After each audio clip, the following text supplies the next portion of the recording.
जी, तो आइए हम बात करते हैं कि कैसे हम अपने मुंह की साफ़ सफाई का ध्यान रख सकें, जिससे हमारे दांतों की सुरक्षा ज़्यादा से ज़्यादा हम कर सकें और लंबे समय तक उसको स्वस्थ रख सकें।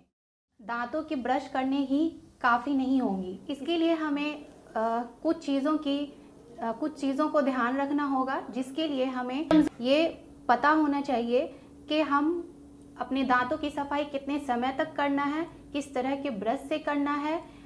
हमें दांतों की सफाई के लिए कम से कम 2 मिनट का समय लेना चाहिए, जिसके लिए हमें अपने ब्रश को सीधे ऐसे दांत पे नहीं, ये दांत का बाहरी जो सतह है इस पे सीधा हमें नहीं रखना है, थोड़ा 45 डिग्री के एंगल पे इस तरीके से रखना है।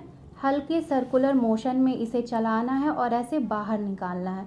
इससे क्या होगा, जो दांत के बीच की गंदगी जो थोड़ी बहुत फंसी रहती है वो ऐसे सर्कुलर मोशन में करेंगे और ऐसे जब हम ऐसे करेंगे तो वो बाहर निकल जाएगी।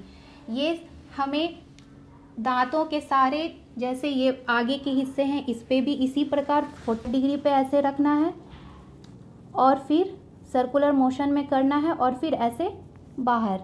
फिर हमें पीछे के हिस्सों में भी अपने ब्रश को पहुंचाना है, ऐसे सर्कुलर मोशन पे 45 डिग्री पे करके ऐसे बाहर। इसी तरीके से इस भाग में भी हम थोड़ा सा 45 डिग्री पे ऐसे करेंगे सर्कुलर मोशन में और बाहर। फिर नीचे के बाहरी हिस्से में भी हम लोग 45 डिग्री के एंगल पे इस तरीके से रखेंगे और फिर बाहर। आगे के भी भाग में 45 डिग्री बाहर। अब हम, बहुत लोगों को ये लगता है कि बस बाहर के दांत की सफाई हो गई, जो बाहर लोगों को दिखता है बस वही इनफ है, जबकि ज़्यादा गंदगी जो दांतों को डैमेज करते हैं वो तालू की सतह, जो अंदर की सतह की गंदगी होती है ऊपर और नीचे, उसमें होती है। तो इसमें भी हमें वैसे ही 45 डिग्री के एंगल पे ऐसे भी आप इसमें कर सकते हैं 45 डिग्री और ऐसे बाहर की तरफ निकालना है।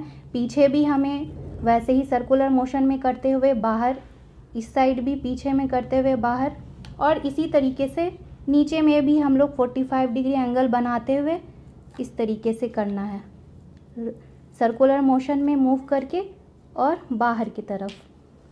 और फिर जो सबसे इम्पॉर्टेंट है, जब जो हमारे खाने और चबाने में काम आते हैं, ये दोनों ऊपरी सतह दांतों की, इसके बीच में मैक्सिमम खाना जो फंसा होता है, इसे भी हमें सर्कुलर मोशन में ही ब्रश करना है ऐसे, और ऊपरी में भी।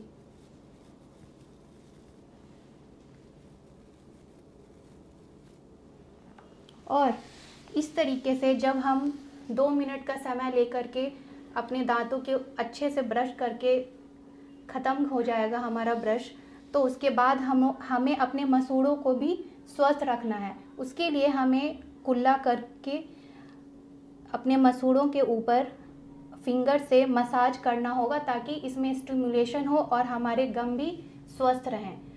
अब बात आती है कि हमें ब्रश कितनी बार करना चाहिए। तो हमें ब्रश सुबह में जब हम लोग उठते हैं तो हम लोग, सब लोग करते हैं, वो तो करते ही हैं एक टाइम, और जब पूरे दिन हम लोग इतनी सारी चीज़ें खाते हैं, खट्टी मीठी बहुत सारी चीज़ें, और अक्सर हम लोग रात में सोने से पहले वो भूल जाते हैं, लेकिन वो हमारे दांतों में गंदगी फंसी रह जाती है, तो सोने से पहले भी हमें ब्रश करना ही चाहिए। आमतौर पर कुछ लोगों को ऐसा लगता है कि हम अगर अपने दांतों को बार बार घिस करके ब्रश करेंगे तो हमारे दांतों की सफाई अच्छे से होगी, ये ज़्यादा चमकेंगे और सफ़ेद दिखेंगे और गंदगी भी साफ़ होगी। पर ऐसा नहीं होता है। अगर हम लोग ज़ोर से रगड़ करके दांतों को घिस करके ब्रश करेंगे तो इससे जो सबसे बाहरी परत होता है दांतों का, वो होता है इनेमल, वो घिस जाता है, जिसके वजह से हमें बाद में जा कर के दांतों में सनसनाहट और सेंसिटिविटी, इन सब चीज़ों की प्रॉब्लम होती है। और फिर दांत कटने भी जब कटते हैं तो उसके वजह से भी हमें सनसनाहट और सेंसिटिविटी की दिक्कत आती है। धन्यवाद। आशा करती हूँ कि मेरी ये साधारण तकनीक आप लोगों को समझ आई होगी और आप लोग इस पे ज़रूर ध्यान देंगे और अपने दांतों की सुरक्षा और स्वस्थ रखने के लिए इसी प्रकार ब्रश करेंगे।